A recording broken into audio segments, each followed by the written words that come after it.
Glad to have you with us. We have such a great panel this evening. I'm very, very excited about this panel, and I'm very grateful that they're comfortable with us recording this because I know this will be something that we want to have on our YouTube channel for posterity. So very glad that you're with us, though, because we love to hear from you and hope that you'll participate by asking some questions or giving us some feedback, anything you like. But I will go ahead and get us started. I'm Kim Porter. I'm the executive director of Be a Part of the Conversation. This program is being presented thanks to funding from the Montgomery County Department of Health and Human Services. So thank you very much to them. So I'm going to be introducing you to our panelists now. So we're going to first hear from Dr. Steve Morricone. And once we get to Kate Appelman and Sean Rogers, I'll tell you more about them. But Dr. Morricone is retired now from private practice and his position as surgeon-in-chief in the dental division at Abington Hospital. He's passionate about educating the public as well as fellow prescribers throughout Pennsylvania. He's become interested in substance use disorder, particularly opioid use, and feels that education about our ongoing epidemic is very important, particularly as dentists have prescribed large numbers of narcotics over the years. He's currently, I think this is still accurate, Steve, you can correct me if I'm wrong, the Pennsylvania Dental Association's official lecturer on safe prescribing practices. Dr. Morricone's 2-hour course is required for dentists to be licensed in the state of Pennsylvania, for which we are very, very grateful. So thank you so much for being with us, Steve. You're welcome. Thank you very much for having me. Now, let's see if we can make this work, folks. I'm going to share my screen. And let's share. Okay. Perfect. Does that look good to everybody? Yep. That's great. Okay, well, thanks for having me. I guess I should, well, I did update the slide, as you can see here. When you get to a certain point in your career, you get to be called an emeritus. And I always thought that had such gravity, you know. Well, now I'm the emeritus chief at Abington. I live in Pittsburgh now, retired here about 1.5 years ago. I do work a day a week, so I don't consider myself fully retired because I'm liking to keep my fingers a little in there, as it were. But I have been on a very long road the past 40 years or so as a general dentist and then as a surgeon, to the point where, you know, I've encountered opioid issues for the majority of my career. So as a dentist, you know, people say, well, why are you here? Well, because, you know, a few years back, we were the #2 prescriber of acute opioids in the United States. And I'm sure many of our listeners tonight have had their wisdom teeth out, and, you know, how many pain medications were you given back in the day? And I'm saying only about 5, 6, 7 years ago, you would get a whole lot of them for wisdom teeth. Hopefully today you don't get so many because us oral surgeons are, you know, hopefully, as they say, getting religion, as it were. So I'm here to talk a little bit about opioids, opioid prescribing. I've been the victim of drug-seeking behavior by patients in which I have overprescribed, unbeknownst to me, especially early in my career. I have also inadvertently prescribed for those in recovery. There was a man who came to me some years back, and he said to me, Doc, I'm here because you can do what I need done, and I know you're the best at it. But I have to tell you that, you know, a few years ago, I brought my son to you, and you took out his wisdom teeth, and you told him, even though you knew he was in recovery, now this is maybe 15, 20 years ago, even though you knew he was in recovery, you still insisted that he take some pain medication, meaning a narcotic, and you prescribed it. So the man said, well, my son took the prescription, and he said, and 2 years later, he was dead. And I thought, oh my God, you know, I am the person who has caused this, you know, so I've carried around an awful lot of pain and guilt with that. The man was very kind and said, you know, don't worry about it. You didn't really know. And it was my son's choice to take that drug, even though he knew he shouldn't. So I'm not new to the game, as it were. Let me see. I'm trying to advance. There. As I was saying earlier, dentistry produces a lot of opioids in this country, and mostly opioid prescriptions are in primary care, so family practice, internal medicine, general practice. But we are the prescribers who do a lot of the highest percentages of prescribing. And so although our numbers may not be high, our percentages are high. So we have to target our healthcare providers, folks like me, who have been prescribing for many years, and we need to start changing their behavior. Now, thankfully, over the past at least 6 years that I've been really part of this, it is happening. I believe it's happening, at least in our professions. Now, you can see total US prescriptions have declined, but as you all well know, the overdose death rate has increased because of the rise of heroin initially and then fentanyl later. And this is sort of an aside, but there's almost two separate opioid crises happening in the country right now. One's the opioid prescription addiction crisis with the Sackler family, Purdue Pharma, and all that. And then there's the fentanyl crisis. 17,000 people a year are dying of opioid prescription addiction. Well, the other 70,000 or so died of fentanyl overdoses in 2021. So the fentanyl crisis is really 4 times deadlier than the opioid crisis that we're used to talking about, or let's say the pill opioid crisis. So that's just a quick aside, but it's been very distressing. In Pennsylvania, of course, with the highest overdose deaths, we've always been way up there. We were 4th in 2018. We were 5th in 2019. Thankfully, now we're 8th, but that's not saying much out of 50 states. And these other states are just terrible. Ohio, for instance, you can get heroin delivered faster than pizza.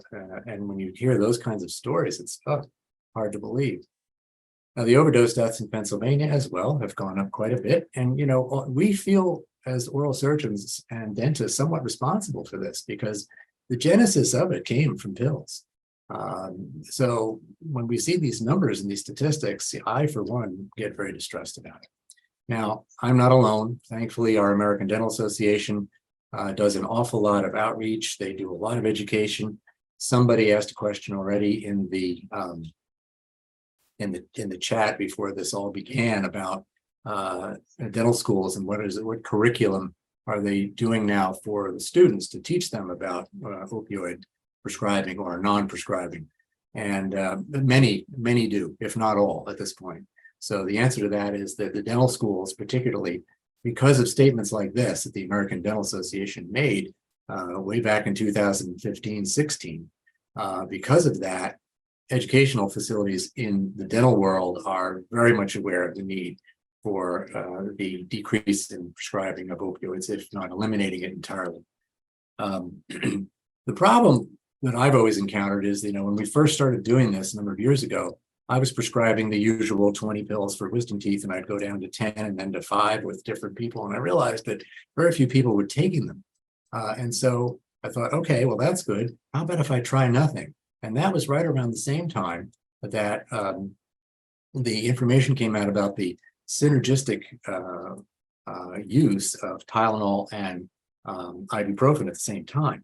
And so when this came out, we thought, oh, okay, let's try this as an alternative pain medication, and let's see if we can even replace the opioids with it. So the problem there was I had to educate people. You have to talk to people about this, and I talk about this with my students, my residents. But we have to relate in a way that our patients understand us. I mean, if you have a doctor that you go to, I hope that you have one that does that, because nothing's going to happen synergistically with a patient unless you really manage their expectations, tell them what's going on, ask them to trust you, provide some reassurance that what you're suggesting, that is note taking of opioids after wisdom teeth, and be available for their calls if they have any trouble. So that's what we did. We went from 5 or 6 Vicodin per patient per surgery to 4 ibuprofen and 1 extra strength Tylenol. And it was remarkable how many people got relief from that. And part of the reason for that, and I'll say that in a couple minutes before I end, is the way the drugs work. But in any case, people were amazed. And it got to the point where a week later, someone would come back to me in the early days and say, and I'd say, well, how did you do? And they'd say, well, I didn't take any pain medicine. And I thought, I didn't prescribe any pain medicine. But what people were starting to see was that the pain medication was the Tylenol Advil. So it was a pretty good leap for patients to see that. And it was part of that was making them understand that this is something that does work. So we use ibuprofen. It blocks pain associated with tissue trauma. We call that I'll throw in one fancy word, not to condescend, but to say that nociceptive pain is a type of pain that we get when dental trauma or any kind of tissue trauma is produced. And so ibuprofen works really well for that type of pain. It blocks that specific kind of pain. And if you use Tylenol with it, Tylenol actually dilates blood vessels, and it actually reduces fever. So it's a fever reduction. It's not really anti-inflammatory the way ibuprofen is, but it lowers the temperature of the tissue. You know, when you have an injury, everything feels really hot, you know, and that's what acetaminophen would work on. And so we prescribe both together. So what if you're in a situation now where you know more and you are wanting to be an advocate for yourself or your the person you're caring for, or a child or whatever, and you want to say to your doctor, well, you know, do I really need a narcotic for my pain because of this or that, whatever they've done? Ask the doctor if there's any alternatives, and be frank about that. And in today's world, there has been so much attention paid to these issues that I would be very surprised if most doctors at least wouldn't react to that question. What alternatives would you suggest instead of a narcotic? And if you're worried about it, if you've never had a narcotic before, or if you're worried about it for a child, ask for just 3 or 4 pills, something like that, as opposed to 20 or 30 or 40. Because honestly, I don't believe most physicians and dentists who prescribe narcotics mean harm. But I think sometimes lack of attention to our patients and lack of attention to what pain actually is, and I'm not getting into that tonight, is sometimes, you know, it's just too easy. It's too easy to write the prescription. And it takes, a friend of mine used to say, it takes, you know, 30 seconds to say yes, but 30 minutes to say no. And, you know, that just gives us this whole vibe from folks.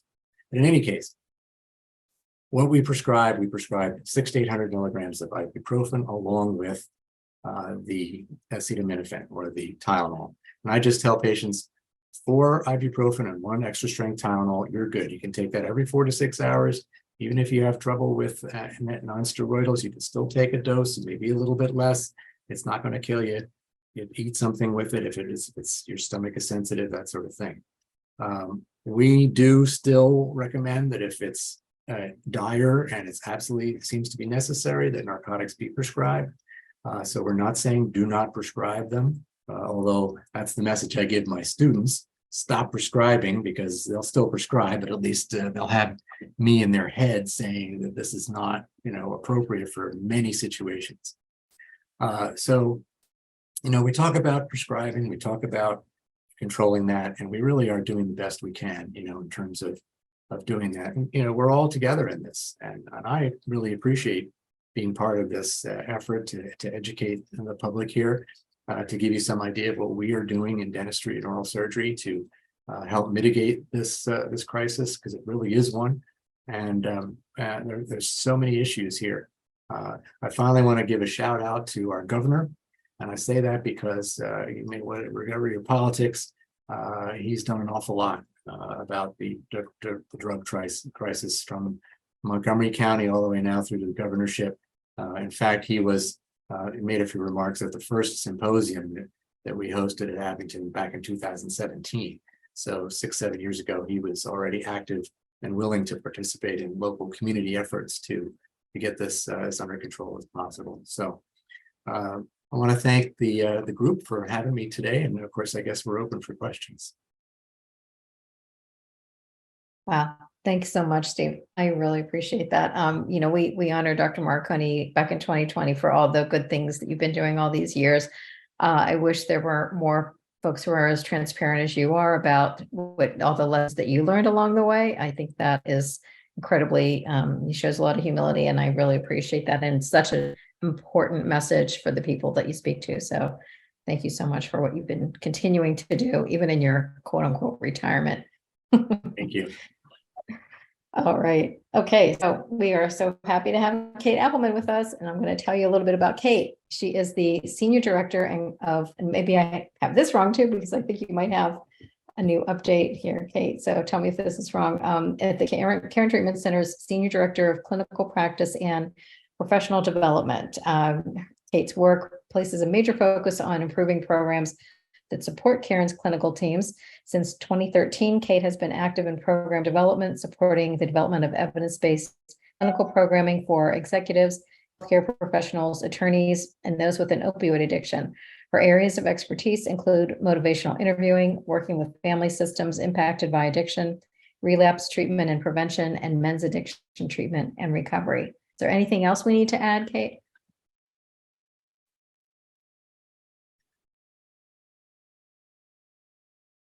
You're muted, Kate.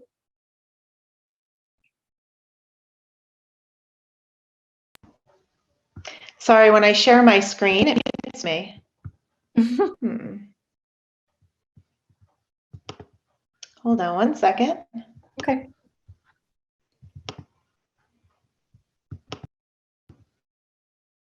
Yeah, it muted you again.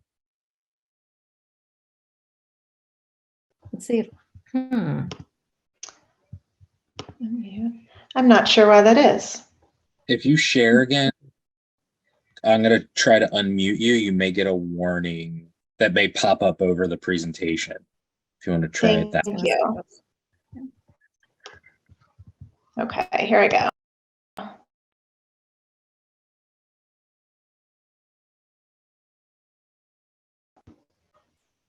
Can you hear me now?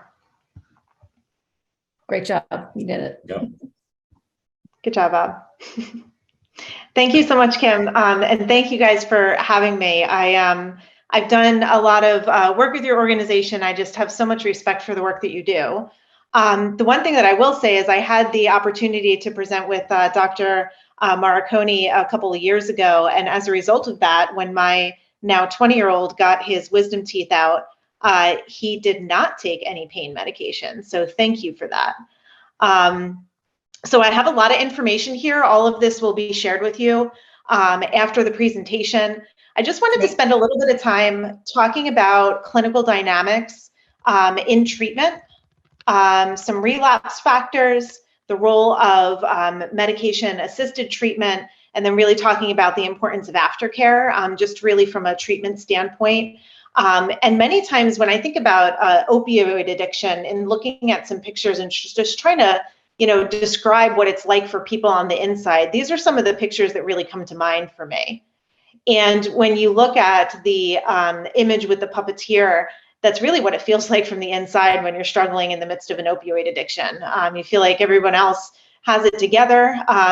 There's this sense of powerlessness, apartness, aloneness, and feeling like you don't have a lot of control.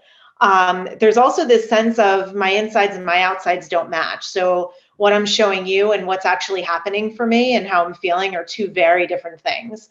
And I think as family members, these are kind of the two dynamics that we find ourselves in. Even if we know better, it's very much a struggle not to get caught up in the tug of war because we act out of fear in so many ways and really try to control the things that we struggle to control. And we react to the double messages of, you know what, this time it's going to be different. I'm going to be better this time. And then it happens again. So it very much feels like this bait and switch that happens in the midst of the relationship. And that feeling of, our loved ones keeping us at a distance and the feeling that comes along with that. And we're going to talk about that a little bit as we go along.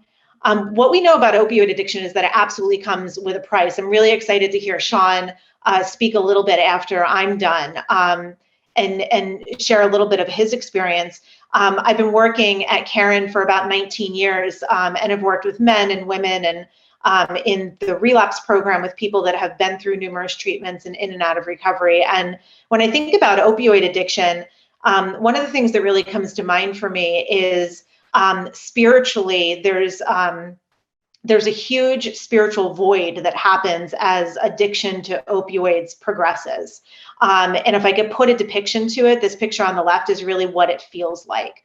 When we think about spirituality, and if we were going to characterize that, I think of spirituality as connectedness, and opioid addiction is all about isolation. So when we look at some of the pain that comes along with opioid addiction, one of the first things that really comes to mind is the messaging that comes with addiction in general.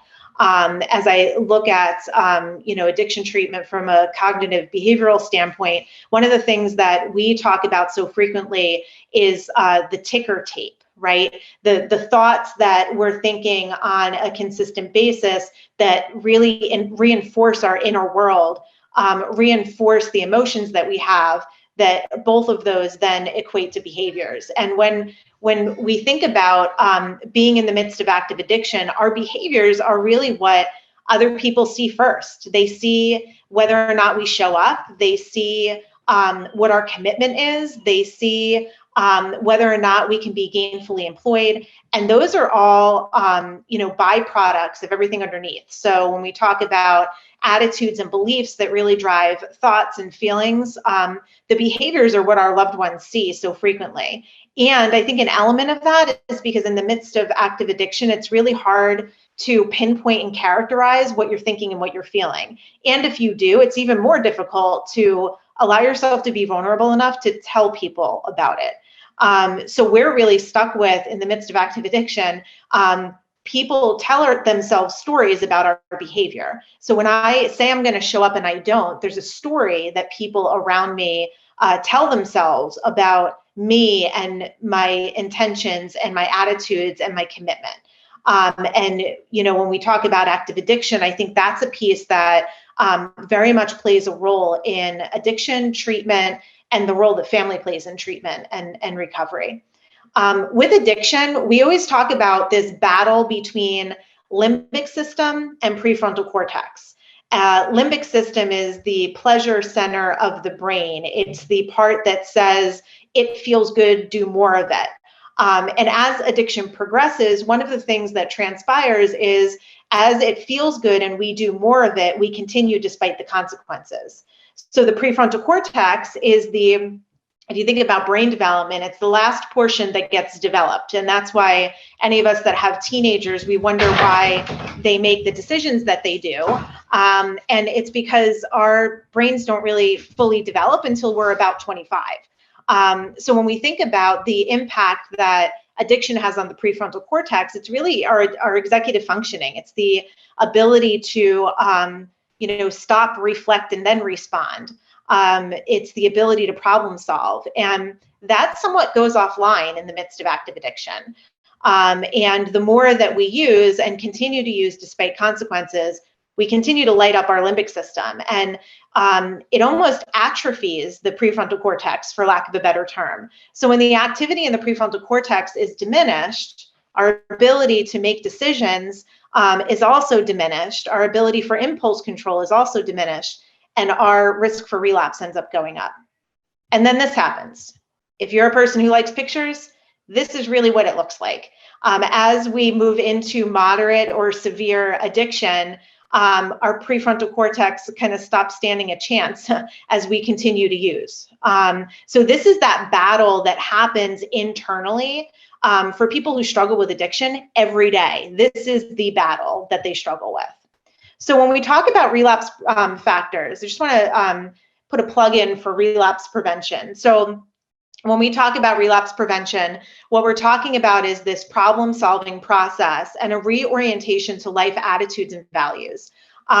We talk a lot about the range of cognitive and behavioral strategies to prevent relapse from any behaviors, right? So that could be chemical use behaviors, it could be alcohol as a chemical use behavior, it could be gambling or sex or food addiction or whatever that looks like. But it's really using different cognitive and behavioral strategies to make changes to behaviors.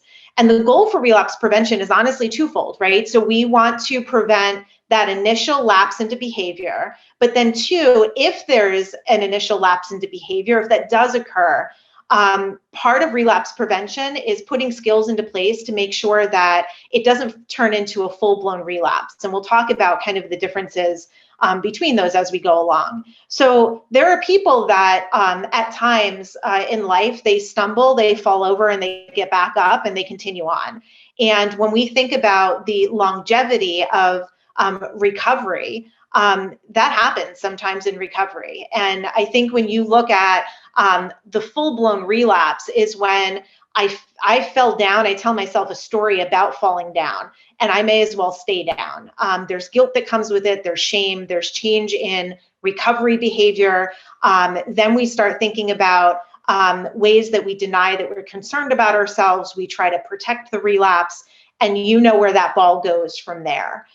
So part of what we really look at is if we look at addiction as a chronic disease, just like we would diabetes or hypertension, there's going to be times when our symptoms are going to kick back up. So part of relapse prevention is acknowledging that, seeing it for what it is, and really helping people to get back on track. So what are the biggest relapse factors for opioid addiction? There was a meta-analysis that I believe was done in 2016 that really looked at identifying risk factors related to return to opioid use. So out of the 69 studies, when we look at different risk factors, some of the ones that came up were having prior treatment, which we'll talk about in a minute, not having any prior experience with abstinence, the ability to stop and stay stopped for a period of time, a high level of pre-treatment use, which is semi-self-explanatory, but we'll talk about that. Issues with unemployment and employment problems in general. If you unfortunately think about it, in our society in America, about a third of our lives we spend working. So when a third of our lives is disrupted, or we have issues with, that obviously creates stressors that can lead to relapse. Association with substance using peers, people, places, and things. We've talked about that for years, and the impact that that can have on recovery efforts. A shorter length of stay, or even leaving treatment prior to completion. And then obviously the role that stress plays in it. So when we talk about prior treatment, why is prior treatment a risk factor? I've actually seen it both ways. I've seen people who've come into treatment for the first time and aren't really sure what to expect. So they've never done this before. They don't really know what to expect.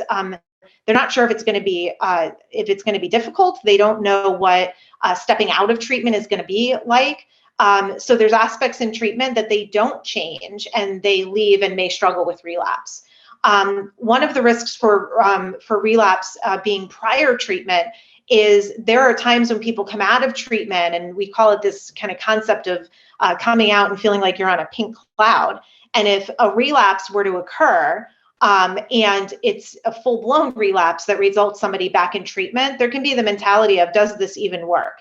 Am I even capable of doing this? So I think when we talk about prior treatment, that's how that kind of comes into play. High level of pre-treatment use. If you have somebody who's using large amounts for a longer period of time, you're going to start looking at withdrawal symptoms, cravings, tolerance, all of the physiological symptoms that come as a result of consistent use. The ability for the way that the brain kind of bounces back from that. While we have a lot of resilience, high level of pre-treatment use usually constitutes longer periods of treatment. So when we talk about unemployment and employment problems, I think that it's really important for people to be where they are, and for their feet and their mind to be in the same place at the same time. It's also really important for people to look at short-term and longer-term goals as it relates to their purpose and productivity. So I think this is how that kind of plays a role in risk factors. Shorter length of stay and leaving treatment prior to completion. If you look at statistics around the relapse rates of somebody coming out of detox alone 7 days or less, relapse rates within the first 90 days are typically about 90%. If you look at somebody who is coming out of a treatment stay of around 30 days, give or take a week, you're looking at recovery rates that have almost a 30% difference. So as we look at length of stay, a big piece of it is around the importance of giving time for the mind and the body to heal. There's a lot of neurological effects that come as a result of using chemicals, especially opioids, that we just need time to heal and the ability to put some coping skills into place so our symptoms reduce. And then obviously high stress. So I want to talk a little bit about solutions before I kick it back over to Sean. Again, I think we need to continue to remember that we need to look at this from a chronic care model lens. There's still too many thoughts in our society that you get kind of plucked out of your environment, you go to treatment, you get fixed, you come back, and you continue on with your life. Doesn't really work that way with diabetes and hypertension, and it doesn't work that way with addiction. So when we look at the different kind of goals related to prevention, early detection, how to diagnose it, either when it's a mild, moderate, or severe, and then making sure that we're have the right professionals around us that can really look at navigating the appropriate level of care. And then post-treatment engagement really looks at what are the pieces that can be put into place to ensure that we're successful for a long period of time. So it's not just making the change, but it's really sustaining it. So it's important to create the space to heal. Implanting stopgap measures. We're going to talk in just a couple of minutes about how family members can do that. Really helping people find their why or their purpose. I think that a purpose-driven life is something that is incredibly important and a really important milestone and honestly cornerstone to addiction recovery. The importance of reducing the shame. So making sure that we're putting the right information in front of people that really talk about what makes addiction a disease, really talk about the ways that recovery is not just possible, it's probable. There's millions of people that are in recovery in the United States, and they happen to be one of very, very many. And then also making sure that they have the supports around them to really show them how to do it. Post-acute withdrawal symptoms, I just want to mention this for a minute because it very much plays a role in early recovery. Post-acute withdrawal symptoms can last up to 2 years. They're natural, normal symptoms that come along with your body's way of re-regulating after having substances in it for a sustained period of time. So I really like this. I want to just make sure I share this with you guys as a resource. This comes from Terence Gorski's book, Staying Sober, really good book on relapse prevention. And he talks about this concept of a stress thermometer and using it in early recovery to make sure that you're really aware of what your stress level is and making sure that you're putting pieces in place when it does get too high, because stress is one of the biggest indicators of relapse. MAT integration, when we think about medication-assisted treatment, if you look at any evidence-based approaches, what it'll say related to opioid treatment is the incredible efficacy of medication followed by evidence-based talk therapies. So you're talking about cognitive behavioral therapy and motivational interviewing coupled with medication. So when we talk about this piece, it's around making sure that we're controlling withdrawal, managing cravings, and really trying to block that euphoric effect that opioids have on the brain. When we look at craving, we look at it very much in a spectrum from passing thoughts to this gut-wrenching, I have to use right now. And then there's a lot of symptoms in between. So I always think of early recovery from opioids when people talk about or can relate to feeling restless, irritable, and discontent is one of the things they talk about in the big book. Many times that's craving. I also challenge patients that when they talk about boredom, many times craving and boredom are also coupled together. So again, just something to think about. The goal of MAT is to really just turn the volume down. We need to turn the volume down of craving because it is incredibly loud in early recovery. So this is really what the integration of medication-assisted treatment and clinical integration look like. So if you look at the top, you're talking about medication-assisted treatment. That really hits the limbic system. So it addresses urges, it quiets the pleasure center, it calms immediate pleasure seeking that need to feel better right this second. And as the volume of the limbic system kind of turns down or the volume of the craving turns down, that puts people in a place that allows counseling to be more effective, because counseling really addresses the prefrontal cortex first. It addresses a lot of different areas of the brain. But when we think about impulse control and reasoning and decision making, we want people to have those skills in early recovery. Medication assisted treatment options help turn the volume down to allow some of those counseling pieces to work. I have some pieces in here around protective factors and risk factors. So when we think about some of the characteristics, the internal characteristics, but also the external kind of environmental elements that can be risk factors for us and how to combat them. Really looking at whether we have adolescents, if we have young adults, even if we have adult people who are really struggling, how do we, in our relationship and in their relationship with people from the helping profession and in recovery, help them shift risk factors into protective factors. Because we know that the risk factors for addiction is, starting at a young age. I remember telling my child not no, maybe the answer isn't no, because very much an adolescent, when you say no, they obviously say yes. The message is like, hold off as long as you possibly can. Give your brain the ability to develop, just hold off. If you just hold off another year, another year, another year. There's the genetic predisposition that sets the table, doesn't make us eat, but it definitely sets the table for us. Environmental factors, I do that which I learn.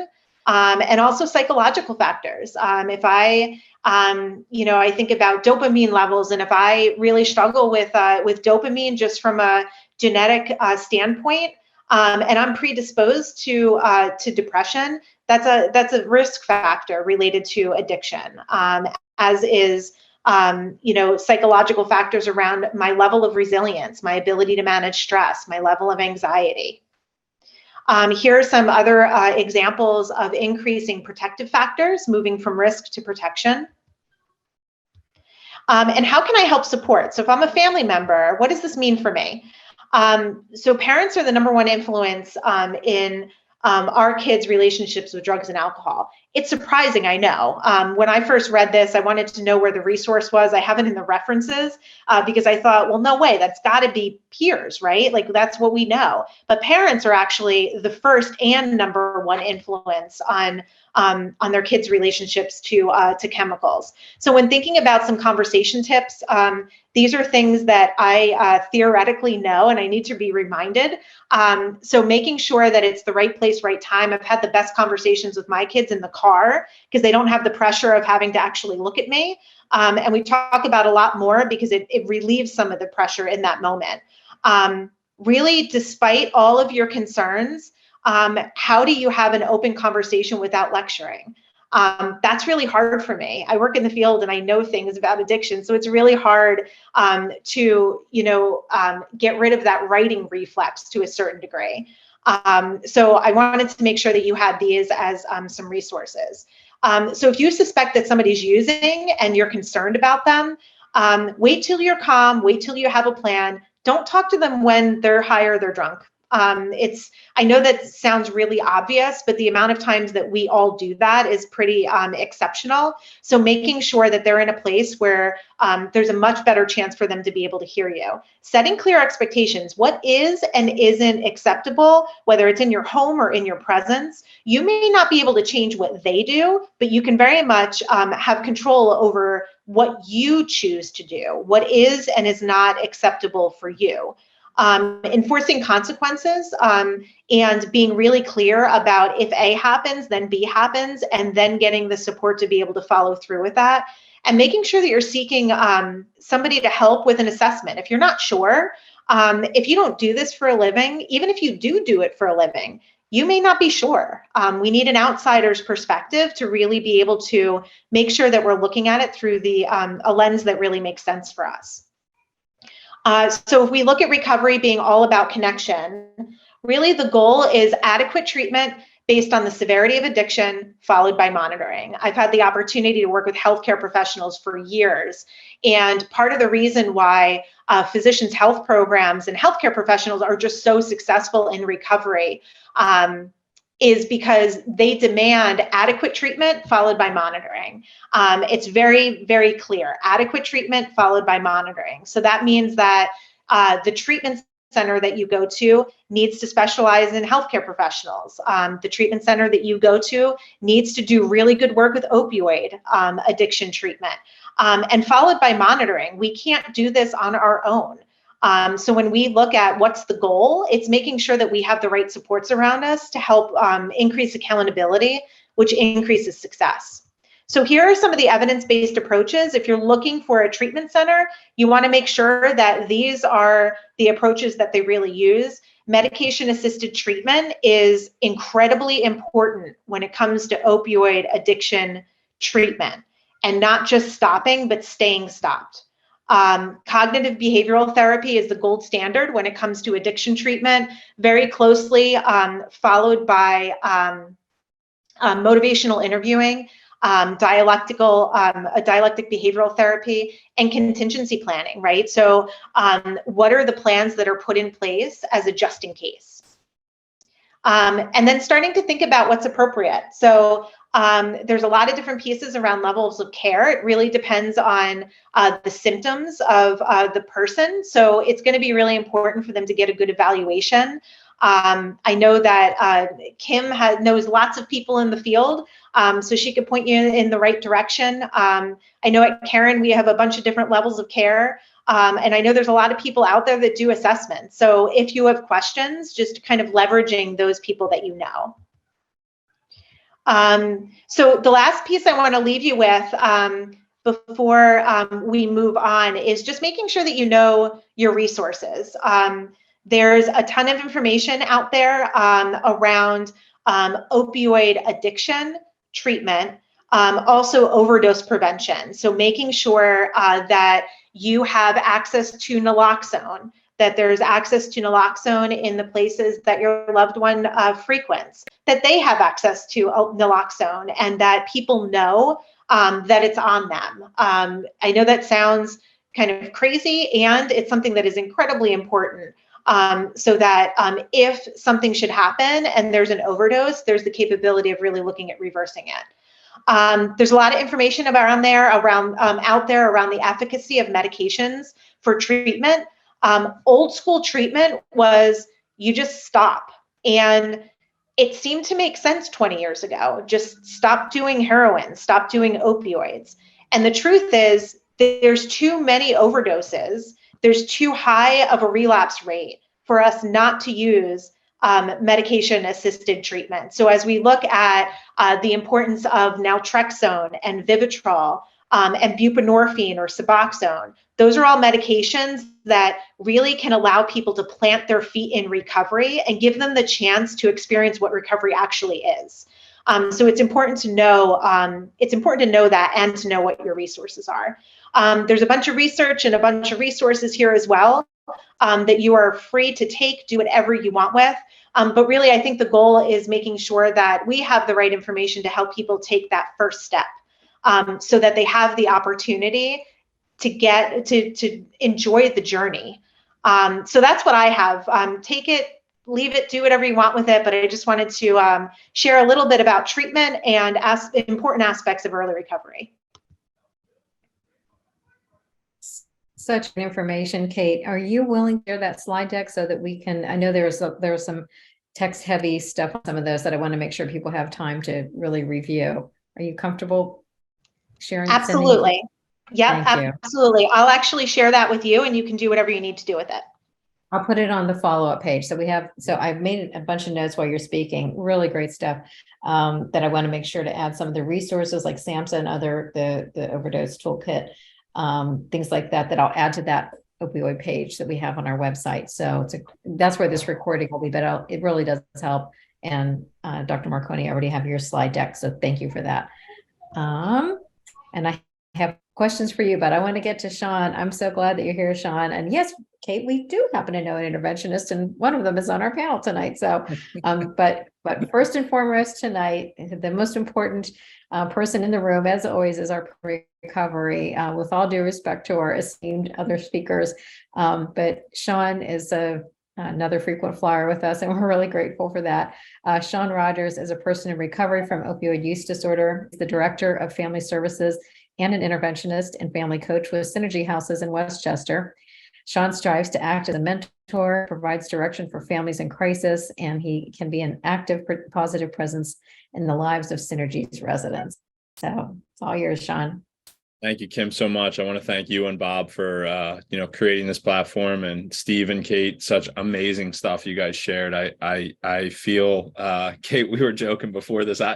I feel like, I just feel blessed to be a part of this. You guys are doing such great work and sharing such great information that needs to be heard and put out there, and really just allowing people to gain access to these resources is phenomenal. And Steve, I know we've been on this panel before, and I want to talk about that. I'm going to touch on how your presentation really touches my heart, because a part of my story is I relapsed as a direct result of having wisdom teeth taken out, regardless of the fact that I shared with my doctor that I was somebody who had just gotten out of treatment. And I don't think I knew what that meant. I don't think I knew how to go about that. And I definitely don't blame the doctor. I think that it was at a time in our lives where it was so much different than it is now.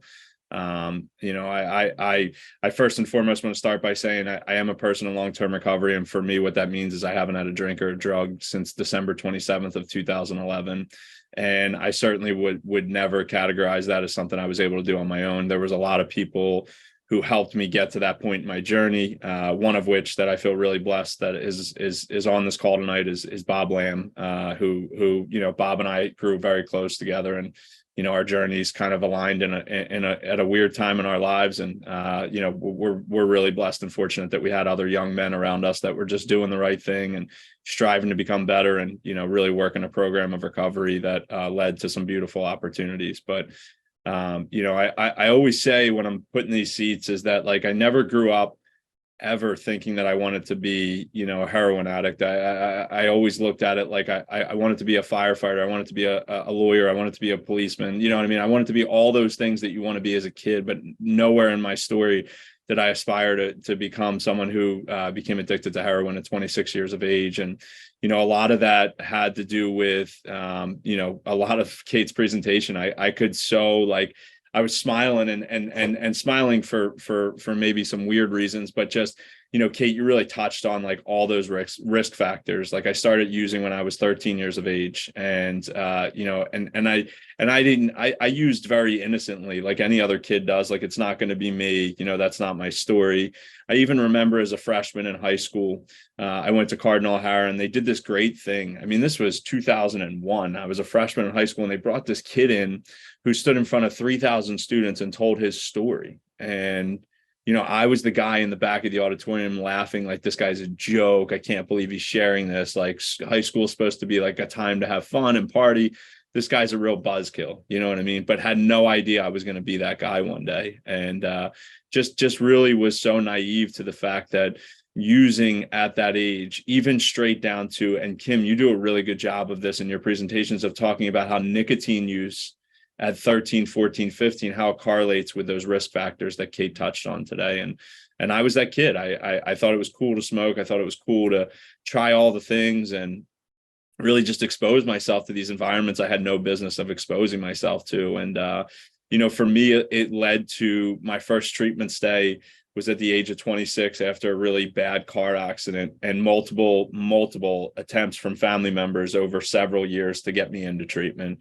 And the only reason why I went is because I knew with that car accident that I had no more excuses. I had a near-death experience, was thrown through my windshield, and certainly, was blessed to be alive, but definitely didn't feel like I was worthy to be alive. And I went into treatment with some really heavy dental work that needed to be done, because when I was in that accident, I had clenched down so hard during the accident that I cracked some molars in the back of my mouth and had some wisdom teeth that were then exposed as a direct result. And I went in and I went through this beautiful stay at a wonderful treatment facility locally, and it was 38 days. And 38 days, we kid now as someone who works in treatment, I got started 38 days with my insurance, which is just like unheard of nowadays. But, I was given this great opportunity and this great pathway to really change. And I learned a lot about myself. I learned a lot about my addiction.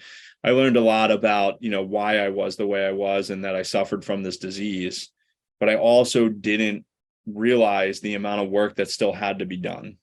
I was very much the person, and so were my parents, that went into treatment thinking that 38 days was going to change me for the rest of my life. And, luckily I met a guy about 2 days before my discharge from this facility. I met a gentleman who I had, partied with and used with, and he was talking about how good his life was, and he was coming up on 3 years. And fortunate for me, I got connected with this guy, because this guy became kind of my angel, my saint later on, who really helped me in the throes of my addiction. And and I got out and I went to meetings. I was showing up in ways that I thought was going to change me, but I wasn't actually doing any work, and I had no idea what that meant. I was confused by the idea of, like, I thought I was doing the work because I made it to the meeting at 7:00 and I left at 8:00, but I just didn't even realize that there was so much more to this disease that had to be done. And, for me, my story is very much of, I went into treatment on April 20th of 2011. And I was discharged Memorial Day weekend. I believe it was like May 28th. And, I got out, and I remember my parents asking a question to my counselor upon discharge, saying, like, since opioids was his issue, can he still drink? Right. That's how naive we were as a family. I just spent 38 days in this intensified environment and in this intense experience. And I remember explaining to my parents that I don't think I can do that. They were talking a lot about, like, not doing that there. But that wasn't even what kind of was my downfall. My downfall was that summer when I had gotten out of treatment. I was making meetings. I was trying to connect with other people in recovery, and I had this surgery done to my mouth to have some molars that were cracked and some wisdom teeth that were still remaining at 26 years of age taken out. And I went for a consult, and I told the doctor at the consult that I was in recovery, but he wasn't the doctor performing the surgery. So then I had to go somewhere else in Bryn Mawr for the surgery. And when I got there that morning before, I had mentioned what I had been told, really, 26 years old, I was still being directed by my parents, but by my stepmother, to tell the doctor. I had told him that. And when I came to in the waiting room, as we've all seen now, Facebook reels and videos of, being like really out of it. When I came to, I was a little bit loopy. And I remember as I was walking out, I had one of the nurses kind of holding my arm, and we stopped at a counter within the facility I received surgery at. And I got this big brown bag full of medications. And I got in the car, and I was lucky enough to have parents that had not fully given up on me yet, because they were just trying to do what parents are trying to do, is trying to help their loved one. And my father drove me to my place of residence, which I lived on my own at the time. And he asked me what was in the brown bag, and I just said, the doc. I think I just lied. I think I just said, like, the doc told me to take this. It's some instructions on how to handle dry rot and whatever. But I think I know now, looking back, I knew what was in the bag. I knew I didn't want my father to know what was in the bag. And as much as I had said all these things, like, I'm in recovery, and I don't, I shouldn't have meds, because I was being instructed by family members, I still took them home. And I remember sitting on the couch and thinking, exactly to Kate's slide, the urge started, the thought happened, everything else was like preoccupied. And then I just thought, like, I need these meds, like, I need to do this. And within 72 hours, that entire brown bag was gone. And I was calling the surgical facility asking to refill prescriptions. And I didn't even drive at the time, because before going into treatment, I had damaged my car pretty bad, and I didn't have the means to have another vehicle at that point in time in my life. And I remember calling my dad and saying, hey, this dry rot in my mouth, they need to check it out. I need to go back to the surgical place for a visit on Monday. Can you take me? And he did. And then I got back in the car with another brown bag, and it started, and that began, I think my father caught on at that point of a large argument that happened. And hence my relapse had transpired in that 1 week window. And I was off to the races at that point in time, and I didn't really know where my life was going to go. And I had I had a lot of situations that came up where I was going into AA, and I was trying another 12-step experience, and then 2 weeks would go by and I would feel the urge again. And I didn't have any purpose. I wasn't attached to anything at that point in time in my life. I was just trying to, like, figure out how, I could get all these people off my back around me that were screaming and yelling. And, for me, going into treatment the first time, I had experienced a lot of use around pills, Oxycontin, Roxy's, and Perk 30s and Perk 5s and Perk 10s and Oxycontin 80s. And I had never touched heroin a day in my life prior to this experience. And post surgery, I had started down this path where I was using but trying to get sober, using but trying to get sober, using but trying to get sober. And in October of 2011, I went back out on my what I hope, knock on wood, is my last run from October to December. And in those 2 months, I started to use heroin. And never in my life did I ever grow up thinking like I'm going to use heroin one day. And I was hanging out in places and I was doing things that I would never, ever in a million years imagine doing. And I was lying to family, and I was lying to, a lot of people about my lifestyle and my use, because I was ashamed of it. And, for me, how everything kind of came to a head is on December 25th of 2011, my parents and I got an opportunity to see each other and hang out and spend some time together over Christmas. And it was the first time my parents had really seen me in months, because I was avoiding everybody. And I was like 140 pounds, white as a ghost. I looked terrible. And I showed up at my parents' house for Christmas dinner. And,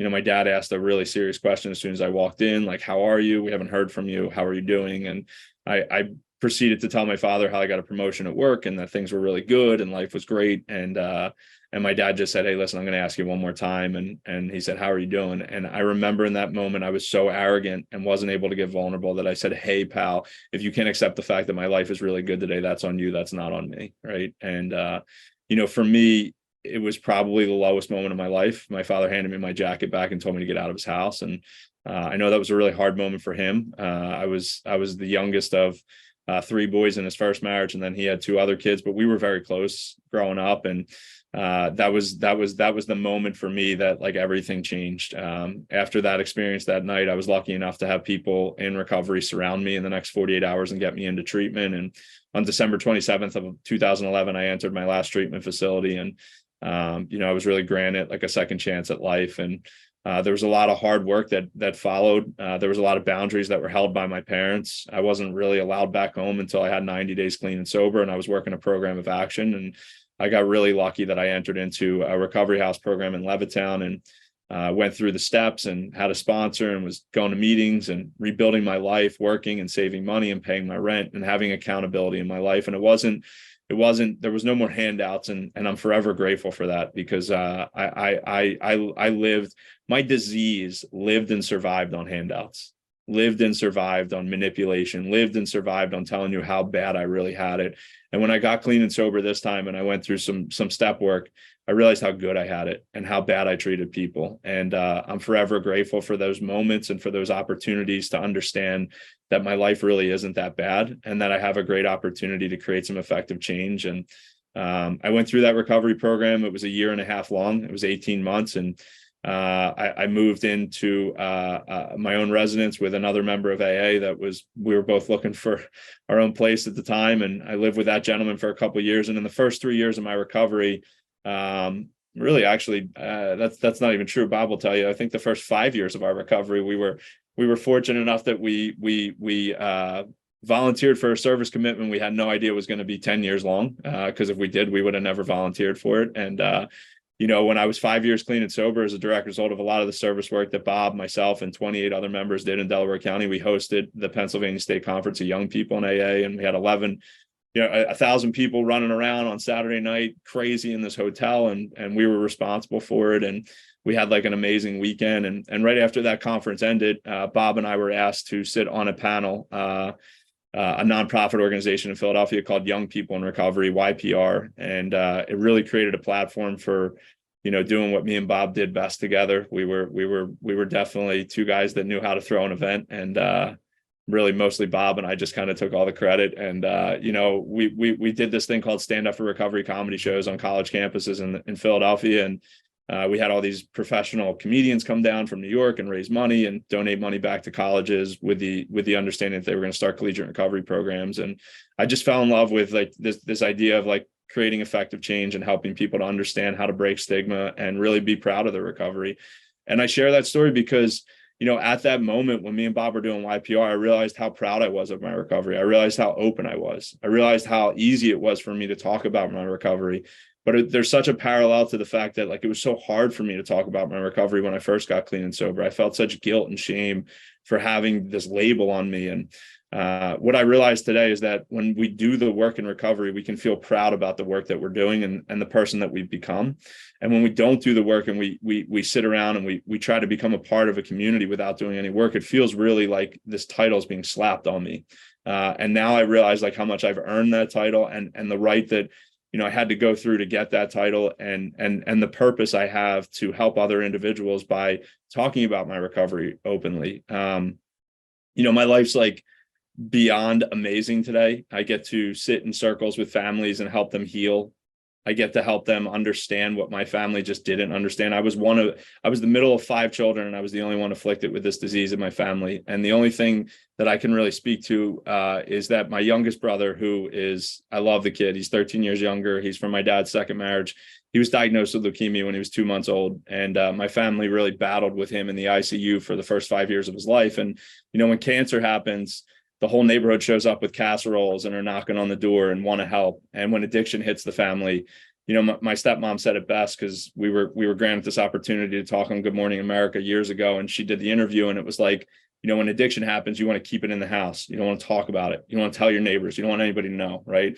So although these are 2 diseases that need a lot of work to recover, and we can be really proud today to like have platforms to talk about our change, they were different experiences for our family. And, you know, my family gets to see what recovery does. Bob was a part of it. And I can't believe I'm bringing this up. I didn't even plan to bring this up, but my 30th birthday party, my stepmom threw a surprise party for me. And there was 15 other guys in recovery that she secretly called behind my back and invited from AA. And my family was all there. And like they couldn't believe how big of goofballs we were, and like had like a blast. And like my stepmom was like, you know, the restaurant thinks you guys are the only drunk ones here. You're laughing so loud and having so much fun. And you know, it was just amazing to see like my family understand what recovery is and what recovery means to me. And you know, it's amazing to see that like as a family we've healed and recovered and talked about things. And my stepmom calls me for like problems in our family today, and we were like so far apart, my addiction, and we're like so close as a direct result of recovery. And you know, for me, like hearing Steve's information and how doctors have changed, like touches my heart, because like I want everybody to have an opportunity to recover, and I don't want things to get in people's way, like these obstacles. And I think the dentists and the dental associations have done a great job of informing themselves on education and information around proper prescribing techniques. And then you have this superhero that's on this call tonight, Kate Appleman, who's out here like delivering the facts to people that need to hear it, and really helping people to understand and break down what recovery looks like and how we do recover. And you know, and then Kim, our journey is amazing. Kim was in an office downstairs when I worked for Center for Families in Newport Academy, and she had this like makeshift bedroom set up with like, you know, all these like things that teens could hide their drugs with. And I remember the first time I met Kim, I thought, man, this woman's so interesting. And like, she has like this different perspective that she delivers for parents and families and school districts. And to hear that you guys did 11 events this month, like what a blessing we are to have you in this area, just delivering information and education to parents. Because I know today in the role that I'm in and how blessed I am, like it's just people coming to us that just don't know what they don't know, just like my family. And, you know, we're really fortunate and blessed to be able to deliver on those education and resources and help people get where they need to go. And I'll just finish with this weekend, as a direct result of the work that I do, I received a call on a Friday afternoon from a mom who was just in tears over her son and didn't know what to do. And he was in a bad situation in a hospital bed. And they'd been talking to this facility in Montana about getting him there ASAP. And you know, I had all these plans this weekend to like play golf with buddies and meet up with this person. And, you know, I'm on this phone with this mom, and like in that moment, like I realized how important this is to her. And like, I don't say this is like, woe is me, but like, this is how much my recovery means, that like, I wanted that kid to get the same experience I had. And, you know, we went out to Montana this weekend, and we had like this amazing trip with this young man. And, you know, in the beginning of the trip, he's like, I really don't want to do this. Like my mom's forcing me. And like Saturday night, we got to Montana and we went for a little walk, and we started talking, and this kid like broke down to me, like how blessed he is to have this experience based upon some of the things that I shared with him, and, you know, how my journey's gone and, you know, how he's fought this journey for so long. And he just felt like such relief that he was about to enter treatment. And for me, like, that's what this is all about. It's really just about that moment where people understand that, like, we get to do this. We don't have to do this. We get to do this, and recovery is possible. And we just need to educate and inform families in a way that Kim's doing, that Kate's doing, and that Steve's doing. And I'm just really blessed and fortunate. Thanks for letting me share my story tonight.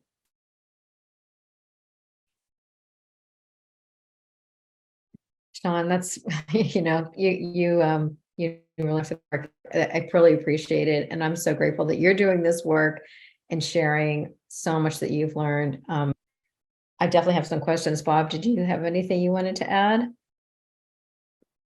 No, I mean, I guess, yeah, I'll throw something in. Yeah, Sean and I have spent a lot of time together over the last, 10 and a half years. And, while my story didn't take me to the, where it took Sean, and our stories are really different, like we've came together, like knowing that, Sean put his hand out at a meeting to me, one of the first meetings I went to, and really showed me that like recovery, that recovery is possible, and like to see him doing it in a professional setting is awesome. And it works for people regardless of their substance abuse. But it really is that like connection and that camaraderie that keeps coming, that keeps people coming back. So just grateful to know you two, and to all the other presenters. Love you, Bob. You too. Aww. Like, isn't it just amazing? Wow. I love you so much. My goodness. So one of the questions that we actually had, a couple of questions that came in, Sean, Steve, and Kate, after Bob had sent you the advanced questions. And one of them is, this is probably for you, Steve, I guess maybe Kate too. What's being done regarding doctors prescribing or refilling opioids unnecessarily? And actually, I'm also going to just really, really fast share my screen and show you something I found while you all were talking.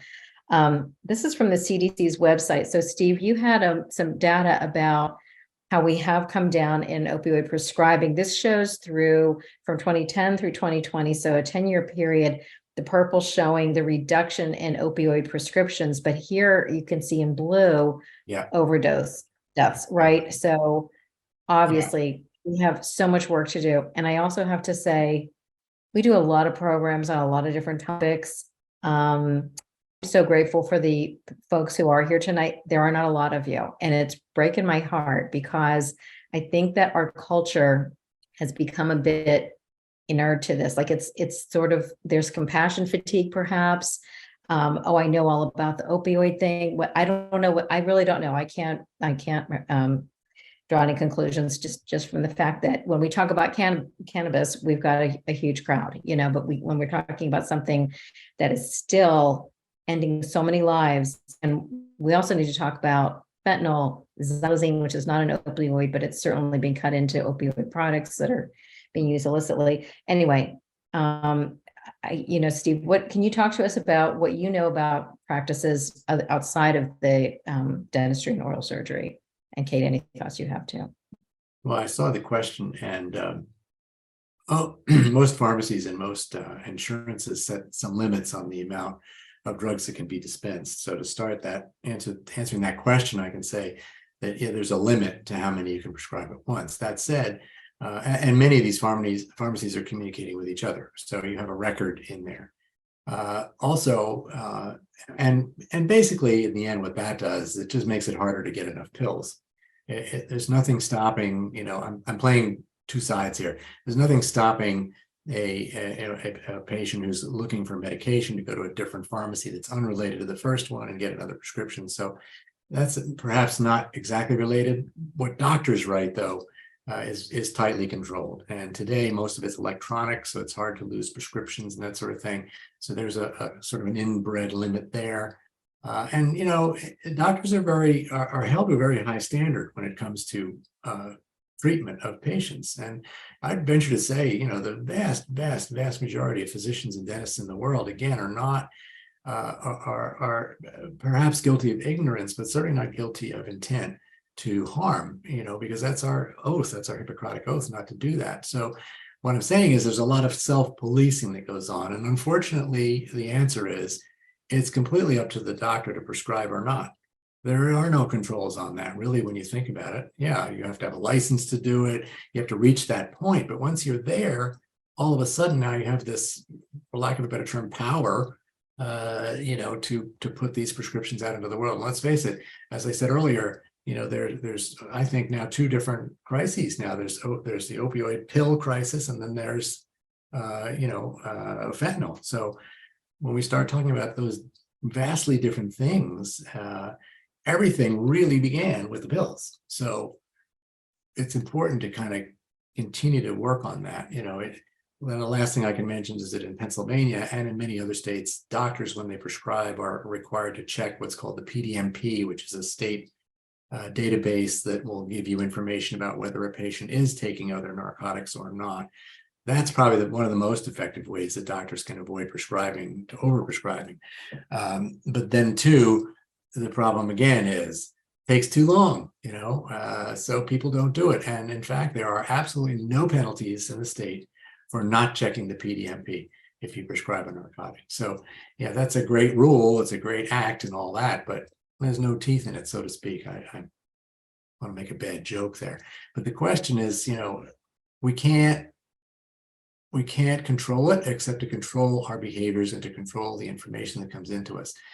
And finally, I can say, Kim, for sure, there's probably a little bit of fatigue with the opioid situation now, and it could be because people are getting beaten over the head with it. I don't know, but it's unfortunately I see that in my own world, less and less people attending things now. Of course, in my world, they have to be there, but certainly people don't go seeking that out as for further information as it were in our world. So yeah, it's kind of a mixed bag. And when you have to say that it all comes down to an individual human's making a decision about another individual human, that's a freaking huge responsibility that unfortunately there are some who don't take it the way it should be. And I'm talking about healthcare practitioners. Because we're not all saints, that's for sure. And so I don't want to leave it on that negative note, but yeah, that's really kind of the way it is. Kate, I don't know if you have anything else to add to that. Long answer, sorry. Yeah, no, that was a great answer. What could I add to that? So the PDMP came to mind for me. I think that's one of the ways that prescribing practices, there's some accountability there for prescribing practices to change. I've done a lot of work with physicians' health programs, that the way that they really leverage the PDMP around prescribing practices, and using that to look at boundaries, for lack of a better term, and professionalism. I've seen a lot of uptick in that, which is good. I also think that, you're right, Kim, if you look at, I was just looking at some statistics from, I want to say 2021, and the amount of people in the United States is continuing to increase who struggle with illicit drug use. And the amount around cannabis is so much. And I think it's new. There's so much press around it. The potency is terrifying. I'll be honest, it's terrifying. And I think that with a slight decrease in opioid addiction in the United States, I think those two together create this unfortunate opportunity that we talk about cannabis more than we do opioids. And when you talk about the lethality of it, stopping the conversation is absolutely a mistake. I also think that it has taken a long time to change the perspective of medication-assisted treatment. A really long time. I mean, I've been at Karen for 19 years. I started when I was 10. I just want to make that really clear. But I've been there a long time. And the way that I was trained was abstinence. You abstain from everything. You don't take MAT.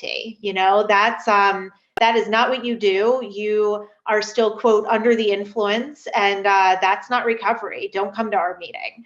That's how I grew up in the industry. And it's just not the case. Research doesn't show that. Research shows the importance of MAT. And I think, there's still such stigma around that in the 12-step community and mutual support communities, that I think if we're going to continue to have a voice, I think that's a voice that is incredibly important to have. Vivitrol is a game changer and has been. And unfortunately, Vivitrol is still not widely accepted by insurances. It's incredibly expensive, and you have to be fairly well off to be able to take it every month, which is an injectable form of MAT that's not mood and mind altering. And there's just a lot about that that's not okay. I mean, if you look at the millions of people that are struggling with opioid addiction, I could talk for a very long time about that. And I feel very passionate about that piece and the importance of insurance paying for symptoms and not necessarily, insurance paying for the levels of care that people actually need and the medications that people actually need.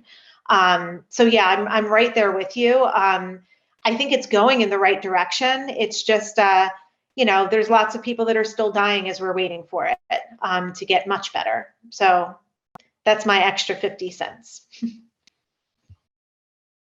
Go ahead, Sean, were you gonna say something?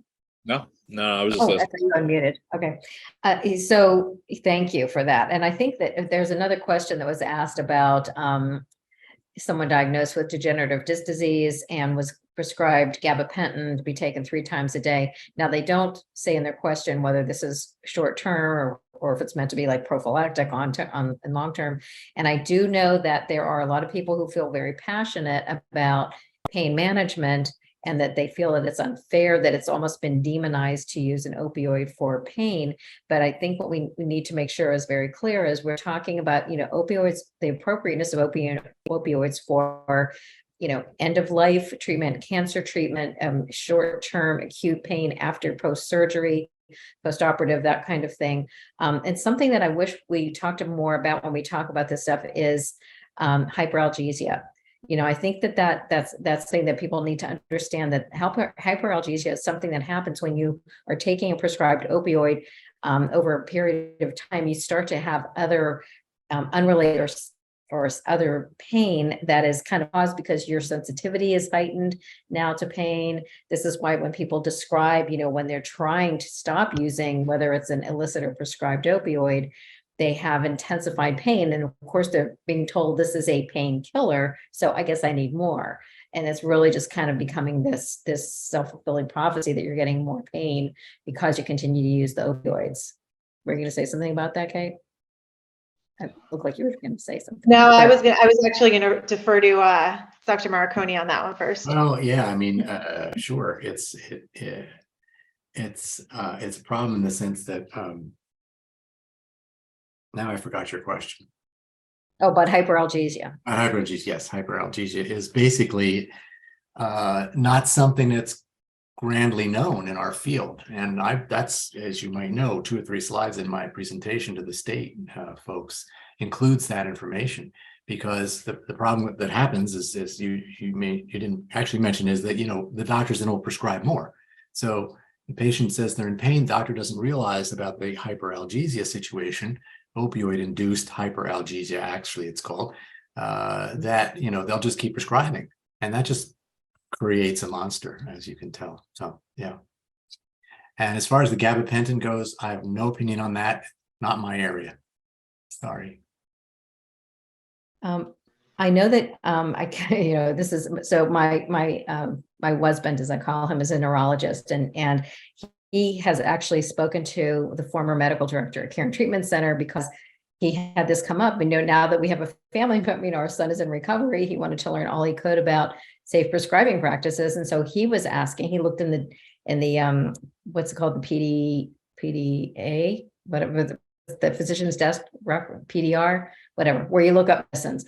And he saw in gabapentin that oh no, gabapentin is perfectly safe, or whatever, but he wasn't sure. And so he asked, it was then Ken Thompson, this is a while back. And Ken said, I exercise a lot of caution. So it's kind of on the cusp, but it could put someone at risk. So I'm not a physician. I'm not a prescriber. I would just say, ask some more questions, maybe ask more questions. And of course, we don't know if we're talking about short-term or long-term here. So it's certainly worth exploring. And I would ask the question of somebody who works in the addiction field. So I don't come from a medical background. I'm a therapist. I'll start by saying that. I just put in the chat, there's a really great book, A Day Without Pain, from Mel Pohl, is great. We actually, we have a chronic pain program at Karen, and the patients that come in, we actually give them that book to work off of, because it has great information in it.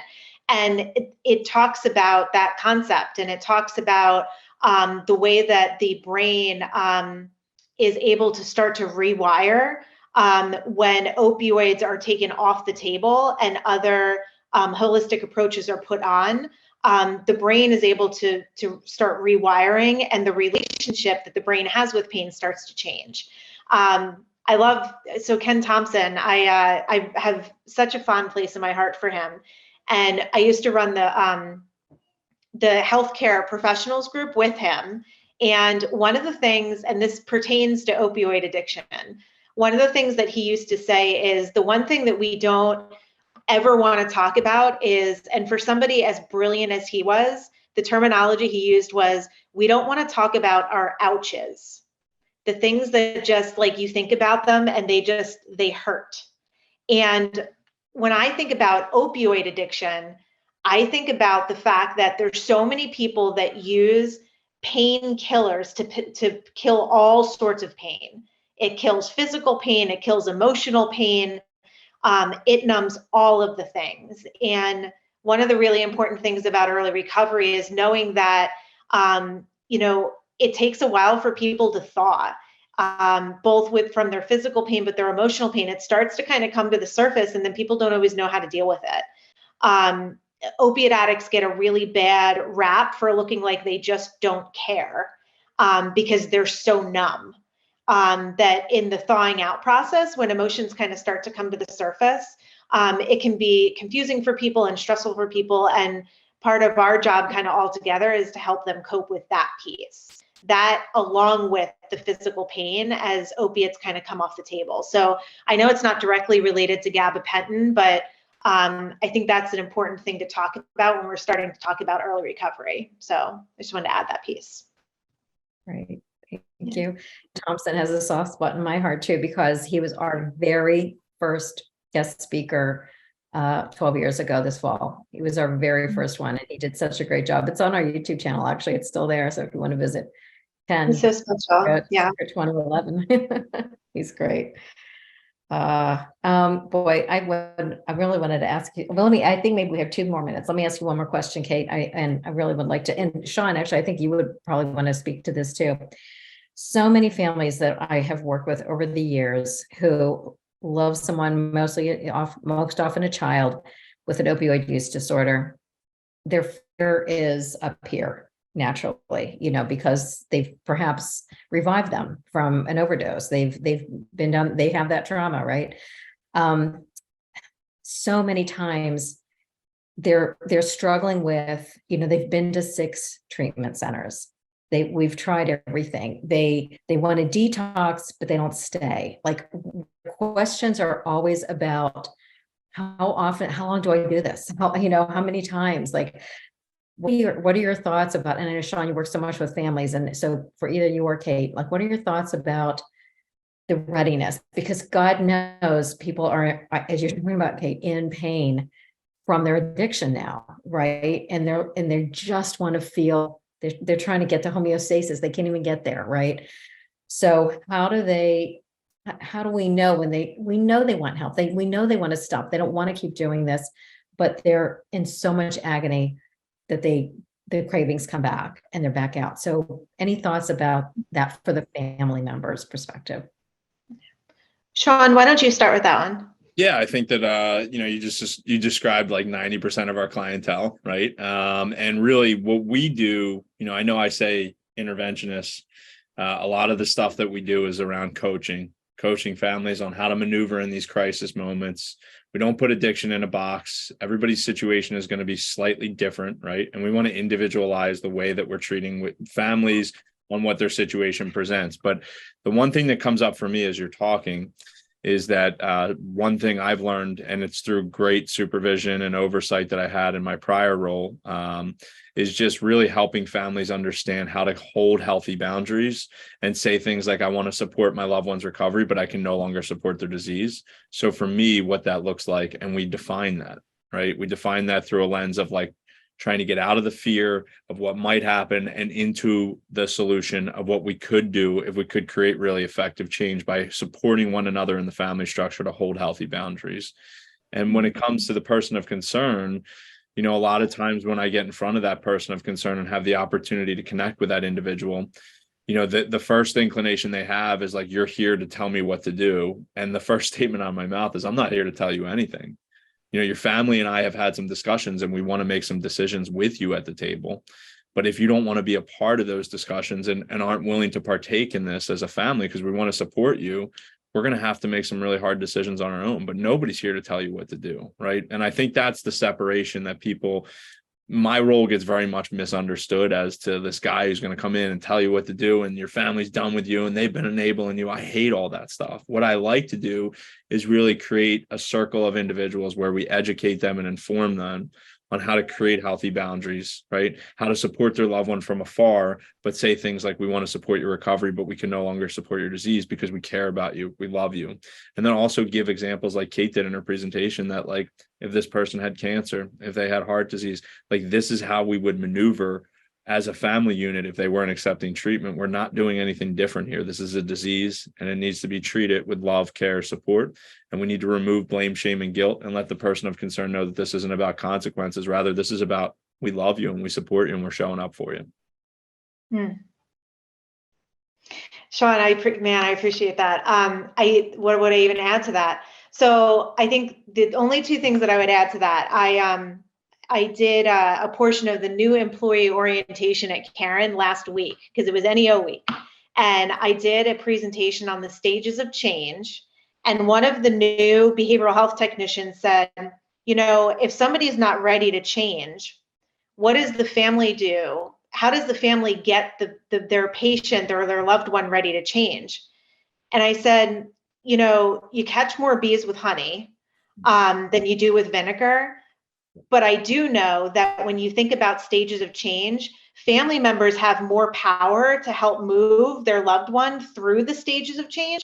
But the funny thing is, we don't educate family members on the stages of change all that much, which is bizarre. Like now that I think about it, as I'm listening to Sean, where you don't have to, it doesn't matter what brings someone into recovery or what brings them to treatment. Why they stay is the part that matters. It doesn't matter what got them there. Why they stay is the part that actually matters. So if you have somebody in pre-contemplation, like, hey, Sean thinks I have a problem. I don't think I have a problem. This is Sean's issue, not mine.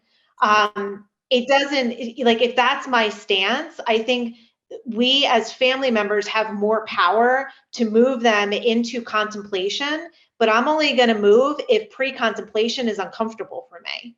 And I think sometimes our systems, whether it's family, sometimes healthcare providers, sometimes our bosses, sometimes our friends, if our system makes not changing comfortable, then there's no point in changing, really. I can't change my family members. I can only change what I will and won't accept, how I choose to act out my values, how I choose to live my life. So many times with family members, the analogy I give is stand still. Don't lean too far in and don't lean out. Because I think sometimes we're so afraid of what's happening and we set this, like, we draw the line in the sand and we're like, we're not going over that line. Well, when you draw the line in the sand, like, things change. And part of drawing that line is like, I can't do any of this. Like, you either need to do this or that's it. Or we lean too far in and we go against our values and we're doing for them what they should be doing for themselves. And then they're like 30 and they didn't grow up and we're like, what the heck happened, right? So I think part of healthy boundaries is the people that are on this call are here for a reason, because they're probably trying to learn how to stand still. Because in the end, like, you want your life and you deserve your life. And there's ways that you can take responsibility for your life that role model that for your loved one and have the support of the people around you so that all of the C's in Al-Anon and all the fears and all of those pieces, we can say them out loud to cut them in half. So I think that's the only other thing I'd probably add, that, you know what, a lot of people get into recovery, and I've been a relapse therapist a long time. A lot of people get into recovery after their 12th treatment. Yeah. Some of the coolest people I've met are the people that get into recovery after their 12th treatment, because they have really amazing stories, painful stories, but amazing stories. So I don't ever give up hope. I've treated a lot of people in a lot of different ways. Crazy things happen all the time. Miracles happen all the time. I think that's one thing that probably just keeps me coming back, for what it's worth. Yeah, and just real quick, Kim, because I know we got it, but Kate, thank you. Families do not even understand how much power they have just by standing still and allowing themselves to soak in some education and information. And furthermore, I told a mom the other night, go do your self-care stuff. Stop worrying about them. Go to your dance class, go to your yoga class, like go do you. You deserve a life where you get healthy. And if you do that stuff, your loved one's going to model those behaviors. Yeah, it's such a good point. So good. So well said, Kate. Okay, you made me think of my favorite quote, which I have on my favorites here. It's by Henry Cloud. We change our behavior when the pain of staying the same becomes greater than the pain of changing. Parents can help with that. They really can. Family members can help with that. All right. Oh my, this has been such a great panel. You guys are amazing. Thank you so much, Steve and Sean and Kate and Bob. Thank you guys. Thank you, Kim. Have a great night, guys. Thank Thanks, you everyone. for having me. It's good seeing you. Take care, everyone. Thanks for coming in. Good to see y'all.